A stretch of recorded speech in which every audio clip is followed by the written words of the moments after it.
सतगुरुदेव की जय। वीडियो को लाइक शेयर कमेंट ज़रूर करें और चैनल को सब्सक्राइब करना ना भूलें। एक समय की बात है, गोरखनाथ जी बनारस में आ गए। जिस समय कबीर परमेश्वर जी लीला करते हुए वहाँ बनारस में प्रकट थे, उसमें उनकी छोटी सी आयु थी, 12-13 वर्ष की आयु। अपना लीला में शरीर की दिखा रहे थे, बना रहे थे। उसमें गोरखनाथ, क्योंकि गोरखनाथ जैसे जो सिद्धि होती है, जैसे भर्तृहरि गोपीचंद वगैरह हैं, ये मोक्ष नहीं है। इनको एक ऐसी सिद्धि प्राप्त हो जाती है कि कुछ समय तक ये अपना इस शरीर को इतने स्वतंत्र होते हैं ये कि जब चाहे जहाँ चले जाते हैं और वहाँ शरीर अपना स्थूल शरीर प्रकट कर सकते हैं। उनका तेज पुंज का हल्के से ना मामूली से बहुत ही निम्न सत्र का तेज पुंज का शरीर होता है, लिंग शरीर जिसको कहते हैं। वो जहाँ चाहे प्रकट होकर के अपना कुछ समय वहाँ दिखाई दे जाते हैं और फिर अंतर ध्यान हो जाते हैं। ये भटकते रहते हैं, चलते फिरते रहते हैं, लेकिन मोक्ष नहीं है। अन्य साधकों से अच्छे हैं जो सीधे भूत बन जाते हैं। तो ऐसे ही गोरखनाथ जी काशी में क्या हुआ कि रामानंद जी वैष्णव परंपरा से थे और रामानंद जी ने वहाँ अन्य गिरी पुरी या जो वैसे को जाड़े झपटे लानिए थे, उन सब के जो नकली सन्यासी थे उनकी सबकी दुकानें बंद करवा दी और जो नाथपंथी थे उन सब के छक्के छुड़ा दिए अपने वेदों और गीता अनुसार जैसा उसने ज्ञान था। तो वहाँ नाथ पंथ का ह्रास होते देख करके नाथपंथियों ने अर्ज की, तो वहाँ ये गोरखनाथ जी आगे प्रकट हुए। तो उनको अन्य किसी को नहीं पता था कि गोरखनाथ है, लेकिन ऐसा पता था कि बड़े सिद्ध पुरुष हैं। और उन्होंने आकर के रामानंद जी को शास्त्रार्थ के लिए ललकारा। रामानंद जी को पता था कि सिद्ध पुरुष है, सिद्ध पुरुष थोड़ी सिद्धि दिखा देते हैं, जनता उनके पीछे हो लेती है, उनकी विजय हो जाती है और ज्ञान को कोई आधार नहीं मानते क्योंकि ये शिक्षित नहीं है। इसलिए रामानंद जी हिचक गए कि भी बात बिगड़ेगी, ये सिद्ध जीत जाएगा और हमारी परंपरा का ये नष्ट कर जाएगा। क्या शर्त रखी गई थी कि जो भी हारेगा वो जीतने वाले का शिष्य बनेगा, उसके सारे शिष्य भी उसी की परंपरा को अडॉप्ट करेंगे, स्वीकार करेंगे। और रामानंद जी ने सोचा ये तो नाश करेगा भाई, चिंतित हो गया। परमात्मा कबीर भगवान पूर्ण परमात्मा उस समय लीला में शरीर में 12-13 वर्ष की आयु के थे। उन्होंने कहा स्वामी जी आज चिंतित कैसे हैं? रामानंद जी ने कहा परमात्मा जो कबीर जी एक लीला कर रहे थे और रामानंद जी को अपना गुरु माने हुए थे, बना रखा था, गुरु धारण किया था इस परंपरा को बनाए रखने के लिए। तो रामानंद जी ने कहा क्या बताऊं परमेश्वर, एक समस्या आ पड़ी है कि एक बहुत बड़ा सिद्ध आया है और सिद्ध पुरुष ने आकर के हमें ललकारा है, हमारे से शास्त्रार्थ करने के लिए कहा है और शर्त रखी है कि जो हारेगा जीतने वाले का वो शिष्य होगा, पूरी अनुयायी भी उसी के शिष्य होंगे। और ये जो समाज जो है भोली आत्मा है, ये सिद्धि और जंतर मंत्र को ज़्यादा पसंद करते हैं, इसलिए वो सिद्धि कोई दिखा देगा ये सारे उसके साथ हो जाएंगे, ताली बजा देंगे और हमारी हार हो जाएगी। हमारे बहुत अनमोल ज्ञान को वो नष्ट कर देगा, इस मार्ग को भ्रष्ट करेगा। रामानंद जी कह रहे हैं कबीर परमेश्वर से कि ये चिंता मुझे खा रही है। परमात्मा बोले प्रभु, परमात्मा कबीर जी बोले, कहने लगे स्वामी जी दो पहलवान घुड़ेंगे, दो मल कुश्ती करेंगे, तो दो माल कुश्ती करेंगे तो एक जीतेगा एक हारेगा, कोई बात नहीं, चलते हैं सामना करेंगे, कोई बात नहीं, प्रभु रक्षा करेगा। अब रामानंद जी को पता था कि कबीर परमेश्वर के सामने कोई टिकने वाला नहीं है और इसने कह दिया अभी तो बात बिगड़े को नहीं, तो चले गए। क्या हुआ, वो स्वीकार हुआ और उसके लिए अगला दिन जो नेक्स्ट डे शास्त्रार्थ यानी वार्ता का तय हो गया, समय निर्धारित हो गया। एक तरफ तो रामानंद जी का आसन लगा रखा था, एक तरफ नाथ जी का आसन लगा रखा था और नाथ जी ने वहीं पर अपना एक त्रिशूल गाड़ रखा था।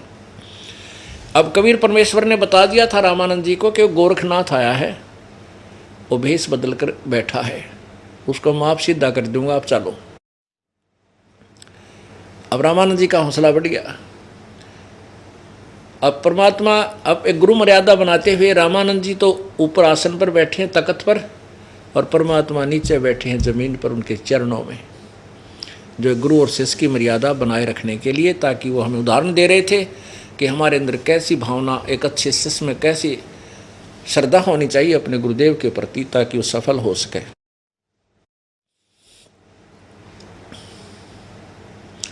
तो गोरखनाथ जी ने कहा कि रामानंद मेरे साथ चर्चा करो ज्ञान की। कबीर साहब खड़े हुए, कहने लगे गोरखनाथ पहले गुरुजी, मेरे गुरुदेव मेरे साथ चर्चा कर, पीछे मेरे गुरुजी से बात करना। जब चेला तो निमट दो, पहले पाछे जाइए गुरुजी के पास। तो तब गोरखनाथ कहने लगा कि ए बालक, तो कब तक बैरागी बन गया, कब से तू सन्यासी हो गया? परमात्मा बोले कि इन बातों ने छोड़ तू, मैं कब तक सन्यासी हो गया, कि मेरी के उम्र है? कहने लगा तेरी के आयु है, तू गोरखनाथ से वार्ता करेगा, तेरी उम्र ही क्या है?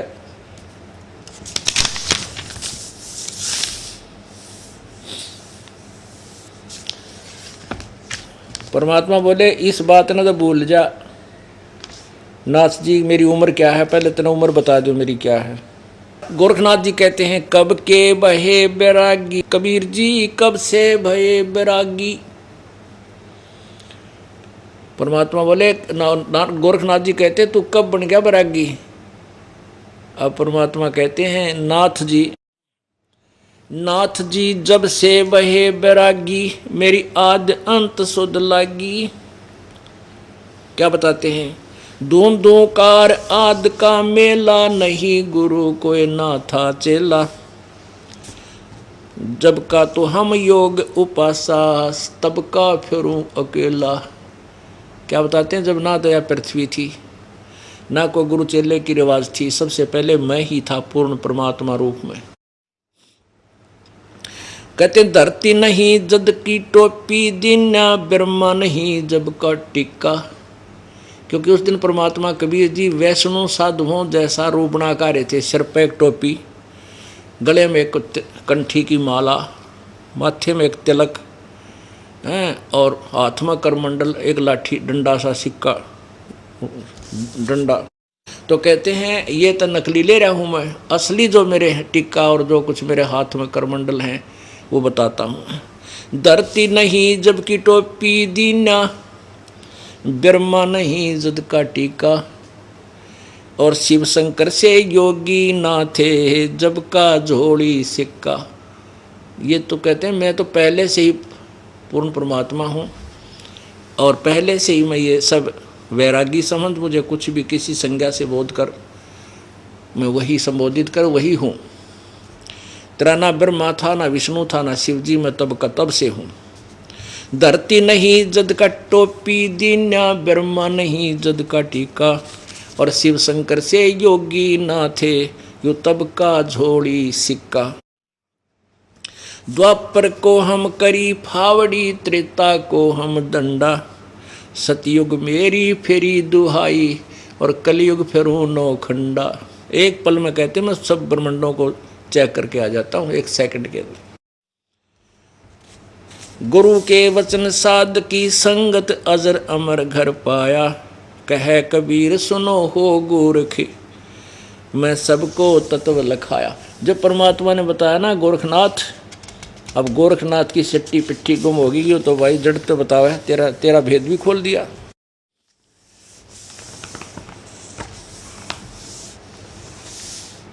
अब क्या पूछा था नाथ जी ने? गोरख योगी नाथ प्रतापी, तासो तेज पृथ्वी कापी। काशी नगर में सो पग पर ही, रामानंद से चर्चा करही। चर्चा में गोरख जय पावे, कंठी तोड़े तिलक छुड़वावे। सत कबीर शिष्य जो भयऊ, ये वरन तात सो सुन लेहु।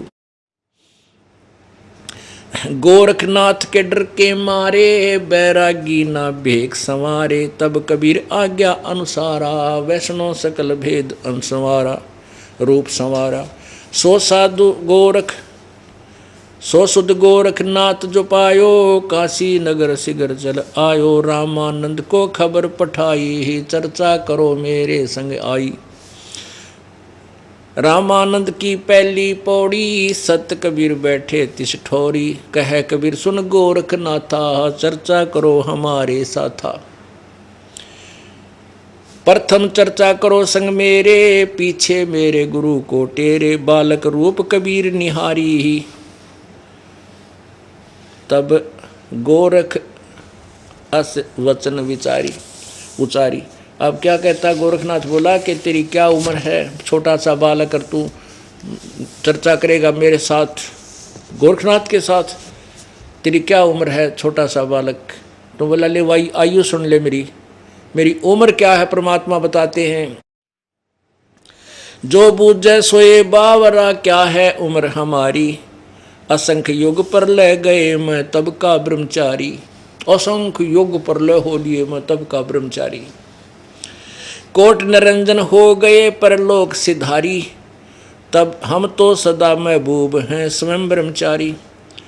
अरबों तो ब्रह्मा गए 49 करोड़ कन्हैया, और 7 करोड़ तेरे शंभू मर गए, मेरी एक नहीं पलैया। ओह, कहते हैं अरबों तो तेरे ब्रह्मा मर गए और 49 करोड़ ये तेरे कृष्ण विष्णु कृष्ण कन्हैया, और 7 करोड़ तेरे शंभू मर लिए, मेरी एक भी पल आयु समाप्त नहीं हुई है, अर्थात मैं अविनाशी भगवान हूँ। पुण्यात्माओं,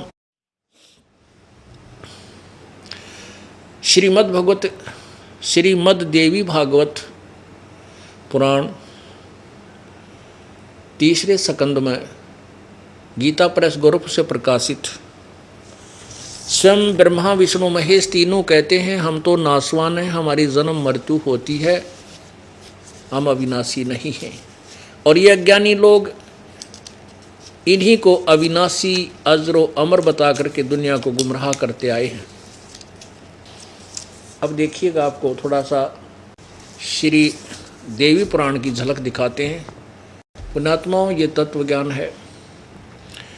अब इसका सूर्य उदय हो रहा है,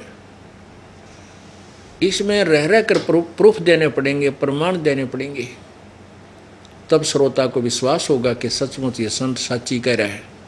नहीं तो हमारी सत्य को भी असत्य मानते हैं, क्योंकि पहले इन्होंने असत्य अज्ञान बहुत सुन रखा है, इतना सुन रखा है कि कोई अंदाजा नहीं। ये देखिएगा, श्रीमद् देवी भागवत संक्षिप्त, सचित्र मोटा टाइप, और इसका श्रीमद् देवी भागवत संपादक हनुमान प्रसाद पोदार, चिमनलाल गोस्वामी, और इनके संपादक कौन है ना, प्रकाशक और मुद्रक, प्रकाशक एवं मुद्रक गीता प्रेस गोरखपुर, गोविंद भवन कार्यालय कोलकाता का संस्थान। ये इनके फ़ोन नंबर, मोबाइल नंबर है। अब इसके स्कंद नंबर 3 में थोड़ी सी झलक दिखाएंगे आपको, ज़्यादा नहीं। ये है स्कंद नंबर तीसरा स्कंद। अब इसमें क्या है, थोड़ा सा मौखिक बताएंगे। दुर्गा ने एक विमान ऊपर से बुलाया, ब्रह्मा विष्णु महेश को तीनों को विमान में बैठाया, ऊपर की सैर कराई। ऊपर एक ब्रह्मा और देखा ब्रह्मलोक में जाकर, एक विष्णु और देखा, एक शिव और देखा, अलग अलग लोकों में गए। उसके बाद उनका विमान एक और द्वीप में पहुंचा, वहाँ जहाँ दुर्गा का द्वीप था वो दिखाते हैं। ये देखना, तीसरे स्कंद का 118 पृष्ठ से प्रारंभ कर रहे हैं, 118 पृष्ठ से।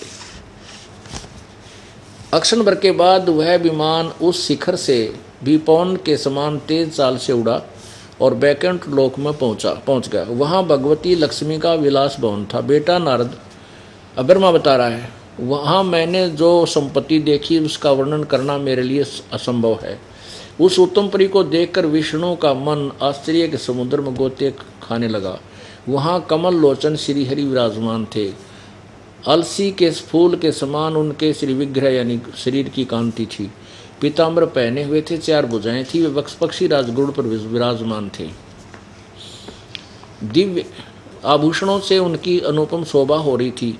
प्राण प्रिया लक्ष्मी जी चंवर डुला रही थी। उन सनातन श्रीहरि की झांकी पाकर हम सभी भौचक्के से रह गए। ब्रह्मा विष्णु महेश जो विमान में बैठे थे वह तीनों कहते हैं एक और विष्णु देखा, वो काल था, भौचक्के से रह गए। एक दूसरे को देखते हुए हम विमान में एक उत्तम आसन पर बैठे रहे। इतने में पवन से बातें करता हुआ वह विमान तुरंत उड़ गया। आगे अमृत के समान मीठे जल वाला समुद्र मिला। उसका जल बड़ा ही मधुर था और वहीं एक मनोहर द्वीप था उस समुद्र में। उसी द्वीप में एक मंगल में मनोहर पलंग बिछा था। उस पलंग में सुंदर वस्त्र जड़े थे। उस उत्तम पलंग पर एक दिव्य रमणी बैठी थी। वे ऐसी प्रभावपूर्ण देवी थी मानो करोड़ों बिजलियां एक साथ चमक रही हों। अत्यंत सुंदर मुख था, लाल लाल दांत थे, करोड़ों लक्ष्मियों से भी अधिक वह सुंदर थी।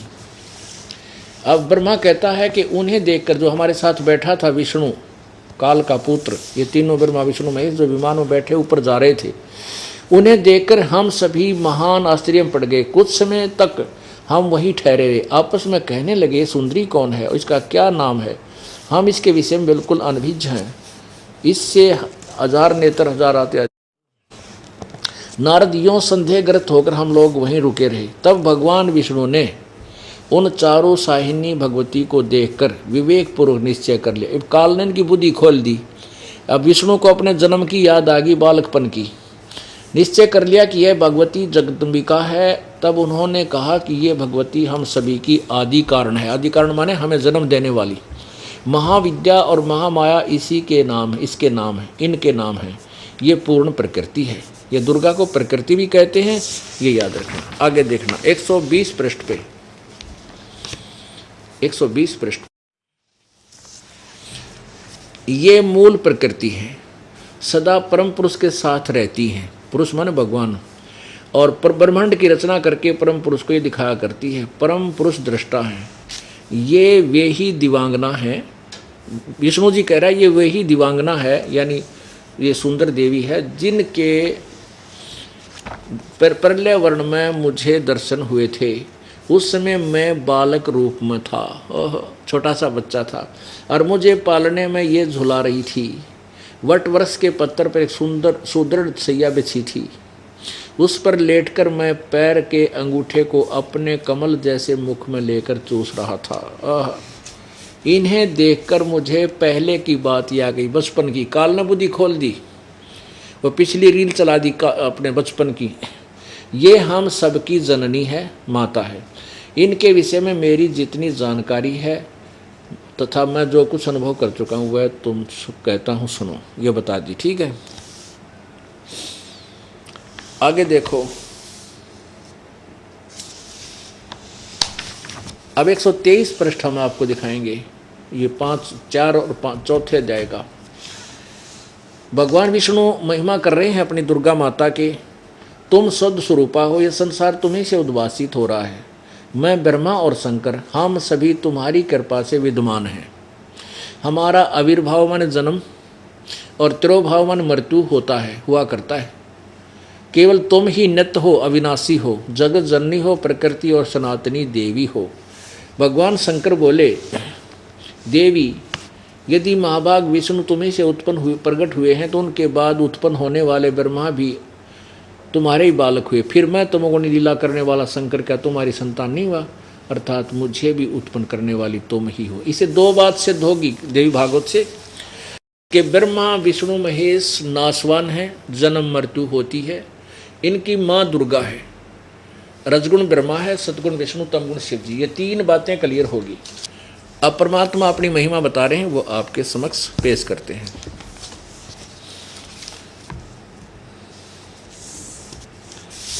जो बूझे सोए बावरा, क्या है उम्र हमारी, असंख्य युग प्रलय हो गए, हम तब के ब्रह्मचारी ही। अरबों तो ब्रह्मा गए, 49 करोड़ कन्हैया, और 7 करोड़ तेरे शंभु मृगे, मेरी एक पलैया, मेरी एक नहीं पलैया। कोटन नारद हो गए ये मोमंद से चारी, देवतन की गिनती नहीं क्या सृष्टि बिचारी। ना बूढ़ा ना बालक ना कोई भाट भिखारी, कह कबीर सुनो वो गोरख, ये है उम्र हमारी। पुण्यात्माओं, एक ब्रह्मा जी की आयु कितनी होती है? अब आपने पहले शब्द में सुना था कि कोटि निरंजन हो गए परलोक सुधारी। अभी आपने सुना इसी शब्द में कि कोटिक निरंजन हो गए परलोक से धारी, हम तो सदा महबूब हैं स्वयं ब्रह्मचारी। परमात्मा कह रहे हैं कि तेरी ज्योति निरंजन भी करोड़ों बार मर लिया। परलोक से धारणा माने मृत्यु होना। अब इनकी मृत्यु बताते हैं। जैसे गीता जी अध्याय नंबर 4 के श्लोक नंबर 5 में, 4 में, श्लोक नंबर 5 में और 9 में क्या कहा कि अर्जुन तेरी और मेरे बहुत जन्म हो चुके, तू नहीं जानता मैं जानता हूँ। गीता जी अध्याय नंबर 2 के 12 में भी ये कहा कि अर्जुन ये मत समझ कि सभी सामने खड़ी सेना, ये सैनिक या योद्धागण और तू और मैं पहले नहीं थे या आगे फिर ना जन्म होगा। ये मत समझ के हम वर्तमान में ही हैं, अर्थात पहले भी जन्मे थे, आगे भी जन्म मृत्यु होगी, वर्तमान में भी है। गीता जी अध्याय नंबर 4 के श्लोक नंबर 5 में कहा कि तेरे मेरे बहुत जन्म हो चुके, तू नहीं जानता मैं जानता हूं। 9 में कहा कि मेरे जन्म और कर्म अलौकिक है। अलौकिक का तात्पर्य है कि मैं तेरे की तरह जन्म नहीं लेता किसी स्त्री के गर्भ से। वो अभी बताते हैं आपको अलौकिक कैसे होते हैं। जैसे एक सिद्धि होती है, शरीर धारण कर सकता है। उदाहरणार्थ आदरणीय गरीबदास साहिब जी, जब इनको परमेश्वर कबीर जी मिले उसके बाद इनकी जो ज्ञान योग खुला, भक्ति सत्य की, 61 वर्ष की आयु में छुड़ानी में शरीर छोड़ दिया। वो चोला छोड़ दिया अपना जो माँ से मिला था। उसके ऊपर वहाँ यादगार बनी हुई है जिसको छत्री साहिब कहते हैं। ये दास भी वहाँ पहले जाता रहा है। एक सहारनपुर के अंदर एक भूमड़ नाम का सैनी बाग था उसका, वो गरीबदास जी का शिष्य हुआ था। वो संत गरीबदास जी का शिष्य हुआ था और उनकी अटूट श्रद्धा थी प्रभु में, और गरीबदास जी से वो अटूट प्यार करता था। तो एक प्रॉमिस कर लिया था गरीबदास जी ने कि बेटा मैं तेरे पास आऊँगा, वहाँ कुछ समय रहूँगा। तो वो शरीर तो वहाँ छोड़ गए गरीबदास जी, और 6 महीने के बाद वहाँ जाकर के उसी रूप में, उसी उम्र में, 61 वर्ष की उम्र में वाला शरीर धारण ऐसा ही बना लिया अपना शक्ति से, शब्द शक्ति से। और सहारनपुर में 35 वर्ष रहे उस भूमड़ भगत के पास। वहाँ हिंदू और मुसलमानों दोनों को ज्ञान दिया, परमात्मा की महिमा से वो परिचित हुए। आज भी चिलकाना रोड से एक कलसिया रोड निकलता है।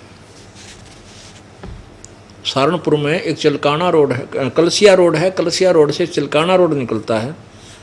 उस पे आधा किलोमीटर चलते ही लेफ्ट हैंड को आज भी यादगार वहाँ उपस्थित है, मौजूद है, विद्यमान है कि गरीबदास जी ने वहाँ शरीर छोड़ा, दूसरे शरीर का जो तेज पुंज वाले का, बगैर माँ से जन्म वाले का। तो वहाँ भी यादगार बनी हुई है। और वहाँ से लोग चल कर के छुड़ानी आए। छुड़ानी गांव में ये पूछने के लिए आए कि भी महाराज जी का शरीर यहाँ लाएं या वहीं पर अंतिम संस्कार कर दें। तो छुड़ानी गांव के लोगों ने, व्यक्तियों ने, श्रद्धालुओं ने बताया कि महाराज जी तो 30-35 वर्ष पहले शरीर छोड़ गए थे और हजारों व्यक्तियों के उपस्थिति में यहाँ पर इनके शरीर का अंतिम संस्कार किया हुआ, एक यादगार बना रखी थी। तो वहाँ छुड़ानी के लोगों को विश्वास नहीं हुआ। कुछ लोग घोड़ों पर सवार होकर के वहाँ गए। वहाँ जाकर देखा कि सचमुच वही शरीर है और वही गरीबदास जी का शरीर वहाँ छोड़ा हुआ है। तो उन्होंने कहा भाई ये इनकी लीला अपरंपार है और इनका यही अंतिम संस्कार कर दे। तो वो यादगार आज भी वहाँ विद्यमान है, ये अलौकिक है। तो ये सिद्धि होती हैं, परम पिता के अंदर सारी सिद्धि होती हैं, प्रभु की भक्ति में सभी सिद्धियाँ होती हैं। और इस काल ज्योति निरंजन की में केवल 8 सिद्धियाँ हैं। इन 8 सिद्धियों में से ये एक सिद्धि इस निरंजन को भी प्राप्त है, जिसके कारण ये अपने शरीर छोड़ देता है और स्वयं भी धारण कर लेता है। अब ये बता रहे हैं कि 49 करोड़ अरबों तो ब्रह्मा मर गए, 49 करोड़ कन्हैया, और 7 करोड़ तेरे शंभु मर गए, मेरी एक नहीं पलैया। इसको विश्लेषण करते हैं। जैसे ब्रह्मा जी का एक दिन 1000 चतुर्युग का होता है। एक चतुर्युग में 43,20,000 वर्ष होते हैं।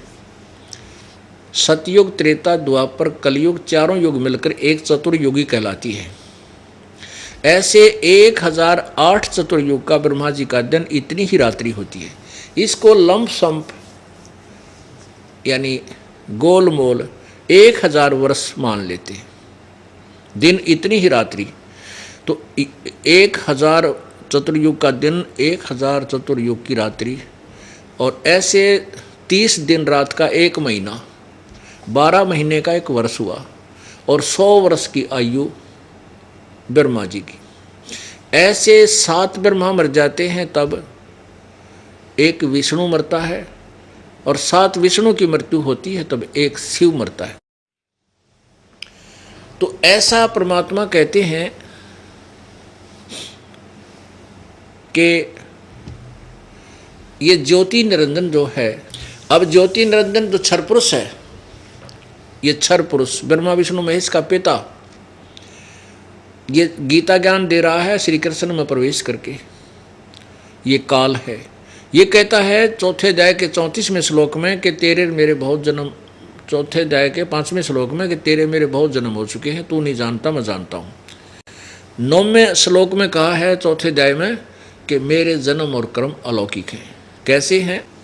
जब 70,000 ये त्रिलोकीय शिव मर जाते हैं, 70,000, तब एक जो ब्रह्मलोक में युकाल 3 रूप धारण करके रहता है, एक महाब्रह्मा, महाविष्णु, महाशिव। इसको ब्रह्मलोकीय शिव, ब्रह्मलोकीय विष्णु, ब्रह्मलोकीय ब्रह्मा भी हम इसका नाम रखते हैं। तो ब्रह्मलोकीय जो शिव है, इसकी मृत्यु 70,000 त्रिलोकीय शिव की मृत्यु के उपरांत होती है। अब 70,000 और ये एक जो काल की मृत्यु होती है, ये युग होता है एक परब्रह्म का, अक्षर पुरुष का। ऐसे ही अक्षर पुरुष की उम्र होती है 1000 युग का दिन, 1000 युग की रात। इसमें चतुर्युग नहीं होता परब्रह्म की आयु में, ओनली युग, नोट चतुर्युग। और ऐसे ही 30 दिन रात का एक महीना, 12 महीने का एक वर्ष, और 100 वर्ष की परब्रह्म की आयु, फिर भी मृत्यु होती है। कबीर परमेश्वर अर्थात सतपुरुष, पूर्ण ब्रह्म, परम अक्षर ब्रह्म, इसकी मृत्यु नहीं होती, इनकी आयु नहीं है। तो यहाँ क्या बता रहे हैं कि अरबों तो ब्रह्मा गए, ये 49 करोड़ कन्हैया, और 7 करोड़ तेरे शंभु मुर्गे, मेरी एक नहीं पलैया। अब 70,000 को 1000 तो गुणा कर दे, करोड़ से गुणा कर दे,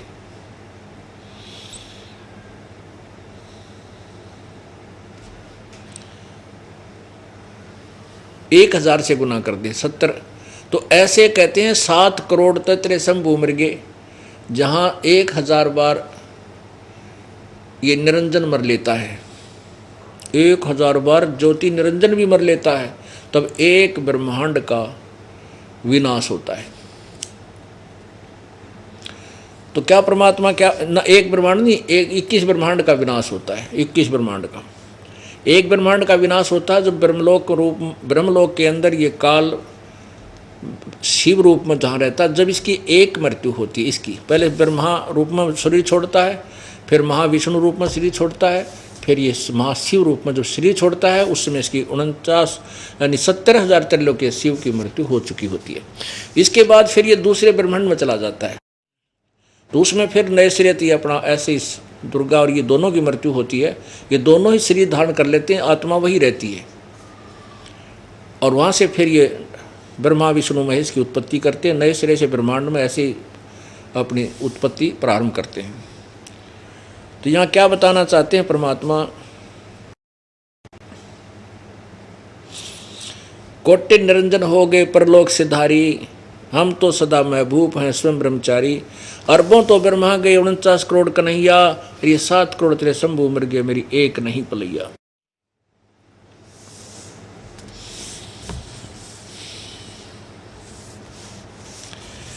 अब आगे क्या बताते हैं,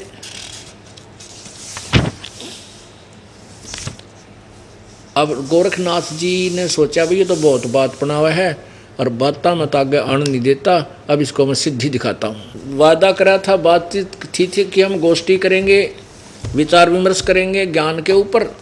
अब ज्ञान हार गया तो गोरखनाथ जी आगे हुए जंतर मंत्रा पे। नाथ जी कहने लगे कि बच्चा तू बातें बहुत बनाता है, अभी मैं तेरे से निपटता हूँ। नाथ जी अपने आसन से उड़े आकाश में सिद्धि से, और जो त्रिशूल गाड़ रखा था 6-7 फुट का ऊंचा, उसके ऊपर 3 ऐसे तीर होते हैं। एक लोहे की, नीचे लोहे का डंडा सा होता है, ज़मीन में गाड़ दिया जाता है, नीचे भी उसका एरो नोकीला होता है। और नाथ जी सिद्धि से ऊपर जाकर के उसके ऊपर विराजमान हो गए, ऐसे बैठ गए, सिद्धि से उसके ऊपर विराजमान हो गए। और कबीर जी से, कबीर परमेश्वर से कहा कि ए बालक, एक कबीर जी, यदि मेरे से चर्चा करनी है ज्ञान की, मेरे इक्वलेंट आसन पर आ जा, मेरे बराबर आसन में विराजमान हो, तब मैं तेरे से बात करूंगा, अन्यथा तुम हार गई। परमात्मा ने कहा, नाथ जी आपकी और हमारी जो विचार थे, आपकी और हमारी जो बात हुई थी, वायदा हुआ था, वो विचार विमर्श करने का, ये जंतर मंतर करके दुनिया को भ्रमित करने का नहीं था। आप उसी स्थान पर आओ और बात कर ढंग से। कहने लगा तुम्हारे पास कुछ नहीं है इसलिए तुम दुनिया को गुमराह करते हो। नाथ जी बोले, और आ मेरे बराबर में बैठ बात कर, तब मैं तेरी बात सुनूंगा, अन्यथा नहीं सुनता। अब लोगों ने ताड़ी बजा दी, वाह वाह, गोरखनाथ जी ने कमाल कर दिया। परमात्मा ने क्या पहले मालूम था कि वो बच्चे की उम्र की बुद्धि कहाँ तक काम करेगी गोरखनाथ की। कबीर साहब ने जो जेब में एक जो है ना धागे की रील डाल रखी थी, क्योंकि जुलाई का काम करते थे, और पहले चरखा काता करती थी बुढ़ियाएँ, वो चरखा काट करके सूत की बंडल बना दिया करते, छोटे छोटे कुकड़ी का करते हमारे रोहतक ज़िले में। कुकड़ी यानी जैसे धागे की रील होती, कच्चे धागे की। तो परमात्मा उस धागे की रील को जेब में डाल लाए, पता था उनको, और वो रील निकाल ली धागे की बाहर, उसका एक सिरा पकड़ लिया और उसको ऐसे आदेश दे दिया, आकाश में फेंक दिया। वो ऐसे उधड़ के अनबंडल होगी वह, और सीधा धागा 150 फुट ऊंचाई तक ऊपर खड़ा होगा, सीधा खड़ा होगा। उसका दूसरा सिरा आसमान में 150 फुट की ऊंचाई पर था। एक सिरा जमीन पर, दूसरा सिरा 150 फुट की ऊंचाई पर आसमान में। परमात्मा कबीर जी वहाँ से उठे अपने आसन पर और उस आखिरी सिरे पर जाकर विराजमान हो गए और कहा, गोरखनाथ जी आजा मेरे बराबर में, यहाँ बैठ, वार्ता करेंगे। अब पुण्यात्माओं, ये नहीं था कि गोरखनाथ जी ऊपर और नहीं जा सकते थे, क्योंकि एक सिद्धि आकाश से उड़ जाई, एक सिद्धि जल पैर न लाई, एक सिद्धि जो बहुजुग जीवे, एक सिद्धि जो खावे न पीवे, काफ़ी वर्षों तक जीवित रह सकता है। इस तरह सिद्धियाँ हैं, लेकिन ये सिद्धियाँ भक्ति के लिए, भगत मोक्ष के लिए नहीं है, ये तो दुनिया को भ्रमित करके अपने पीछे लाने के लिए। लेकिन परमात्मा के अंदर ये सिद्धियाँ सारी विद्यमान हैं, उन्हीं से इन्होंने तपस्याएं करके एक आधी प्राप्त करके ये प्रभु पाक जाते हैं। और जो इनके जीवन के लिए सबसे बड़े घातक होते हैं, काल का दाव लग जाता है, ये प्रभुता पा करके दुनिया को भ्रमित करके यहीं काल के जाल में रह जाते हैं। अब नाथ जी ने चाहा था ऊपर को उड़ूं, लेकिन परमात्मा ने उसकी सारी सिद्धियाँ खींच ली, नष्ट कर दी, और वो जमीन पर जाकर घनों पड़ा, जैसे पड़ाकर ऊंचे गदर देशी। सारे आड बोले गोरखनाथ के, वो जान गए कि ये कोई परम शक्ति है। पुण्यात्माओं, सिद्धि क्या है? जैसे ये घड़ी है, ये वॉच, इसको वैज्ञानिकों ने सिद्ध कर रखी है, सिद्धि बना दी कि ये चल रही है। इसमें लोहे की सुई है और इसके सामने चुंबक आ जाए, मैग्नेट सामने कर दिया जाए तो ये वहीं जाम हो जाएगी, 1 सेकंड भी आगे नहीं चल पाएगी। ऐसे ही परमपिता परमात्मा को चुंबक जानो, और ये छोटे मोटी सिद्धियां जो प्राप्त किए फिरते हैं ये संत महंत, ये ऐसे घड़ी जानो। उस चुंबक के सामने आते ही सारे जाम हो जाते हैं, उनकी सिद्धियां फेल हो जाती हैं। फिर नारद जी गोरखनाथ का जज की यकीन हो गया, भाई ये तो सचमुच कोई परम संत, परम सिद्धि युक्त है, भगवान तो बहुत देर में मानेगा इसको। और गोरखनाथ जी समझ गए कि अब तेरी दाल गला नहीं। बुद्धिमान व्यक्ति वही होता है, तुरंत स्वीकार कर लेता अपनी हार को। कहा कि आप नीचे आओ, मेरी बात सुनो, मैं समझ गया आपकी, आप परम शक्ति है आपके अंदर। गोरखनाथ जी ने सोचा कहीं तू अभी अधूरी बात मान ले। कहने लगा मैं एक परीक्षा और लूँगा आपकी, तब आपको गुरु मानूंगा, क्योंकि गुरु वो शर्त थी कि जो हारेगा वो शिष्य बनेगा। गोरखनाथ जी बोले मैं एक परीक्षा और लूँगा आपकी, फिर अगर आप उसमें सफल हो गए मैं आपका शिष्य बन जाऊँगा। कबीर साहब बोले वह भी काट ले अपनी फटक, चल। कहने लगा कि वहाँ गंगा है, वहाँ से 200 फुट की दूरी पर गंगा दरिया बह रही थी बनारस में। कहने लगे गंगा के किनारे चलो, वो चले गए, कबीर जी भी चले गए, वो भी और भी दर्शक भी साथ हो लिए। गोरखनाथ जी ने कहा कि मैं इस दरिया में छुपूंगा तो मुझे ढूंढ देना।